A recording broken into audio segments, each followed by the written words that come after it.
says And, teapot. Yeah, it's a rowboat and teapot.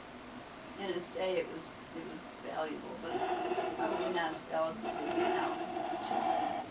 It's probably over 100 years old also, I would think. Because Aunt Kate had it, and it was old when I saw it when I was a little kid, say 70 years ago.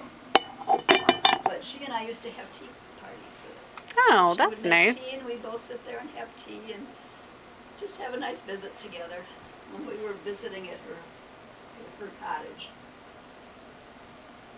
She was very poor. Hmm. She had quite a life. She had some really interesting things in her life, but she was a hunchback, a real hunchback. Mm-hmm. And from the scoliosis, she got a bad case of it. And so her dad sent her and her governess to New York when she was about 16 or 17 to get the best help that they possibly could get, but there was nothing that they could do for her. And while she was in New York, she got a job working for a newspaper, because she always wanted to do that.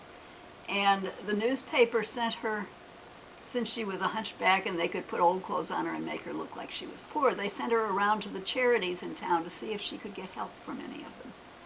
And the only charity that would give her any help was the Salvation Army, which is why our family supports the Salvation Army. Mm-hmm. And then she later came back to her family in Detroit. She never married because she was concerned about passing on the scoliosis to her children. Mm. And little as she knows, it's still in the family, and she could have married, and she probably wouldn't have had anybody who was a real hunchback like she was. Mm-hmm. She was always cheerful. Mm-hmm. I never knew her when she wasn't cheerful. And, she loved to talk to people. She would go around and talk to people. She knew all of the people in town who were poor and down, and she was friendly to all of them. Nice. And then when she was in her 20s and 30s, she got a job working on a passenger boat called the Noronic. Mm.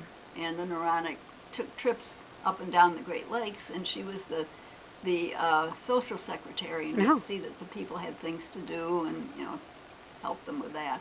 Sounds fun. Arranging parties and things like that, and she really enjoyed that. She did that until she got into, I think, probably her 40s or 50s or something like that. And then she quit and went to work for one of the Detroit papers. Which one did she work for? Free Press? I don't remember offhand. I threw all that old stuff away. She was in the